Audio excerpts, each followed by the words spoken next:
नमस्कार। भारतीय इतिहास की बात करें तो मौर्य साम्राज्य का जिक्र सबसे पहले आता है ना। पर कभी सोचा है कि इतने बड़े इतने विशाल साम्राज्य के बिखर जाने के बाद आखिर हुआ क्या? आज हम उसी दौर की बात करेंगे। एक ऐसा दौर जो देखने में तो उथल-पुथल भरा था, लेकिन असल में बहुत कुछ नया बना रहा था। एक ऐसा समय जब भारत बिखर भी रहा था और साथ ही साथ खुद को एक नए अंदाज में गढ़ भी रहा था। तो सवाल यही उठता है कि जब कोई महान साम्राज्य बिखर जाता है तो होता क्या है। सीधी सी बात है, एक पावर वैक्यूम मतलब सत्ता का एक खालीपन बन जाता है और फिर उस खालीपन को भरने के लिए होड़ मच जाती है। नई नई ताकतें उभर कर सामने आती हैं और मौर्यों के बाद भारत में बिल्कुल यही हुआ। अब ये जो टाइमलाइन है ना, ये साफ दिखाती है कि मौर्य साम्राज्य का पतन कोई एक दिन की बात नहीं थी। ये सब रातों रात नहीं हुआ। दरारें तो सम्राट अशोक की मौत के बाद ही दिखने लगी थी। उनके बाद जो उत्तराधिकारी आए वो कह सकते हैं कि उतने काबिल नहीं थे, इतने बड़े साम्राज्य को संभाल ही नहीं पाए।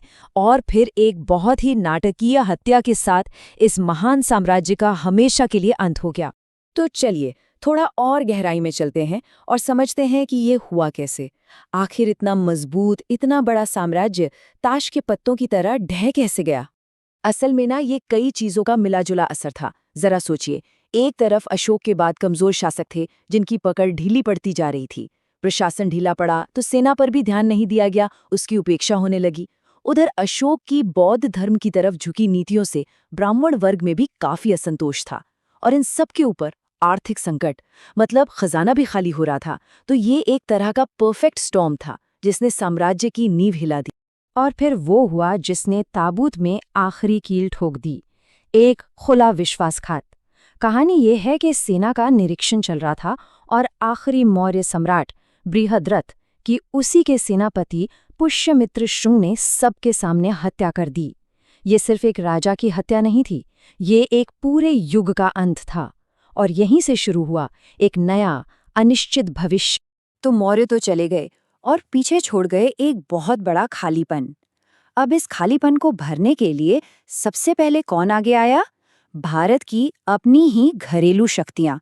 तो चलिए देखते हैं ये कौन लोग थे। सबसे पहले मैदान में उतरे शुंग। और इनका लीडर कौन? वही पुष्यमित्र जिसने आखिरी मौर्य राजा को मारा था। उसने आते ही मौर्यों की बौद्ध समर्थक नीतियों को पलट दिया और अश्वमेध यज्ञ जैसी पुरानी ब्राह्मणवादी परंपराओं को फिर से जिंदा किया। वैसे कला में भी उनका योगदान रहा, जैसे कि भरहूत स्तूप।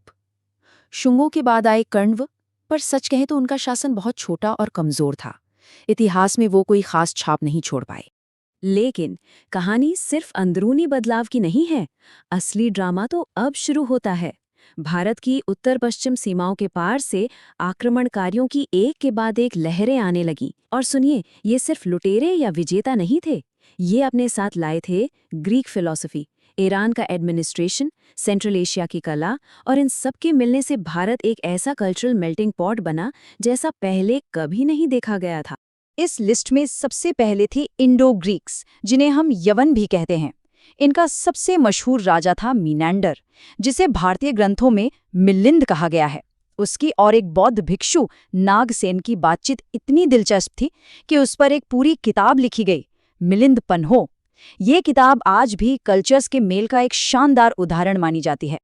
अच्छा, इंडो ग्रीक्स के बाद आए शक, और वो अपने साथ एक बिल्कुल अलग फ्लेवर लेकर आए।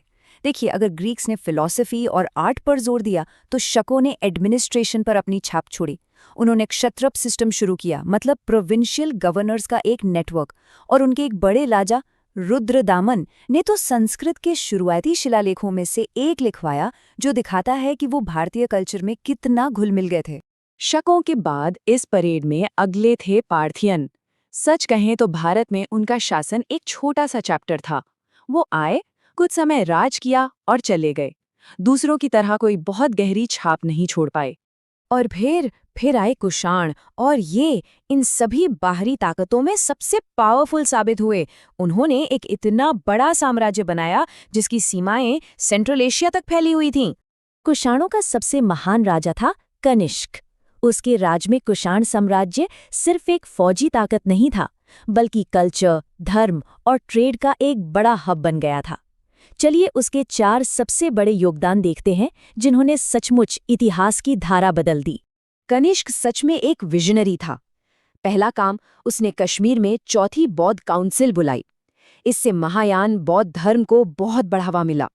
फिर उसने रोमन सिक्कों की तरह सोने के सिक्के जारी किए, जो सिल्क रूट पर उसके साम्राज्य के दबदबे को दिखाता था। और उसने अपनी राजधानी पुरुषपुर यानी आज के पेशावर को एक शानदार शहर बना दिया। लेकिन एक मिनट, कहानी सिर्फ नॉर्थ इंडिया की नहीं है। जब उत्तर में ये सारी उथल पुथल चल रही थी, साम्राज्य बन और बिगड़ रहे थे, तब दक्षिण में दक्कन के पठार पर एक और बड़ी ताकत चुपचाप उभर रही थी, और वो थे सातवाहन। उन्होंने एक ऐसा स्थिर शासन दिया जो उत्तर की मारकाट से बिल्कुल अलग था। इनकी शुरुआत सिमुक ने की और इनके सबसे महान राजा हुए गौतमीपुत्र सातकर्णी। सातवाहनों ने अपनी एक अलग पहचान बनाई। हाँ, वो ब्राह्मण धर्म को मानते थे, पर साथ ही उन्होंने अमरावती में बौद्ध कला की एक बहुत ही खूबसूरत और अलग स्टाइल को भी बढ़ावा दिया। और एक बहुत ही खास बात, उस जमाने में भी उन्होंने महिलाओं को संपत्ति रखने और दान देने का अधिकार दिया था, जो वाकई एक बहुत प्रोग्रेसिव सोच थी। तो अब सवाल ये है कि इस सारी उथल-पुथल, इन लड़ाइयों और इस कल्चरल मिक्सिंग का नतीजा क्या निकला? इन सदियों ने भारत पर आखिर क्या असर डाला? चलिए अब इन सारे धागों को जोड़ते हैं और देखते हैं कि इस दौर की असली विरासत क्या थी। जैसा कि हम देख सकते हैं, इस दौर का असर किसी एक चीज पर नहीं, बल्कि हर चीज पर पड़ा। एडमिनिस्ट्रेशन यानी शासन का तरीका बदल गया, इकोनॉमी यानी व्यापार के नए रास्ते खुले, धर्म में नए विचार आए, और आर्ट यानी कला तो एक नए लेवल पर ही पहुंच गई। ये एक पूरी तरह से ट्रांसफॉर्मेशन का दौर था। शायद धर्म के क्षेत्र में सबसे बड़ा और टिकाऊ बदलाव था महायान बौद्ध धर्म का उदय। इसने बौद्ध धर्म को एक फिलॉसफी से ज्यादा एक भक्ति का मार्ग बना दिया। अब बुद्ध सिर्फ एक टीचर नहीं, बल्कि एक पूजनीय देवता बन गए थे। और बोधिसत्व का कॉन्सेप्ट, मतलब ऐसे ज्ञानी लोग जो दूसरों की मदद के लिए अपना निर्वाण भी टाल दें, इस सोच ने बौद्ध धर्म को लाखों लोगों के लिए और भी ज्यादा अपना और आसान बना दिया। और कमाल की बात देखिए, भले ही पॉलिटिक्स में इतनी उथल-पुथल थी, पर इकोनॉमी के लिए ये एक गोल्डन एज था। भारत उस वक्त दुनिया का ट्रेड सेंटर बन गया था। रोमन एम्पायर के साथ मसालों, रेशम और कीमती पत्थरों का जबरदस्त व्यापार हो रहा था, जिससे भारत में सोने चांदी की जैसे बाढ़ आ गई थी। और इसी पैसे से एक मजबूत करेंसी सिस्टम बना और बहुत पावरफुल ट्रेड गिल्ड्स बनी। कह सकते हैं कि ये उस जमाने की बड़ी बड़ी कंपनियां थीं। इस कल्चरल मिक्सिंग का सबसे खूबसूरत सबूत मिलता है उस दौर की कला में। 2 बड़े स्टाइल सामने आए। एक था गांधार स्टाइल, जिस पर ग्रीक रोमन असर साफ दिखता है। इसमें बुद्ध की मूर्तियां अपोलो की तरह बनाई गईं, घुंघराले बालों और यूनानी कपड़ों के साथ। और दूसरा था मथुरा स्टाइल, जो पूरी तरह से भारतीय था। इसमें बौद्ध, जैन और हिंदू सभी देवी देवताओं को एक अलग ही देसी और जीवंत अंदाज में बनाया गया। तो कुल मिलाकर देखें तो ये सिर्फ एक उथल-पुथल वाला दौर नहीं था। इस दौर ने भारत को दुनिया के बाजार में एक बड़ा खिलाड़ी बना दिया। इसे आइडियाज और लोगों का एक मेल्टिंग पॉट बना दिया। इसने आर्ट और रिलीजन में क्रांति ला दी। और हाँ, यहीं पर सामंतवाद के वो बीज भी बोए गए, जिसने आगे चल के सदियों तक भारतीय समाज को एक नया रूप दिया। और इसी के साथ हम वापस अपने पहले सवाल पर आते हैं। क्या ये दौर बिखराव का था या फिर कुछ नया बनाने का?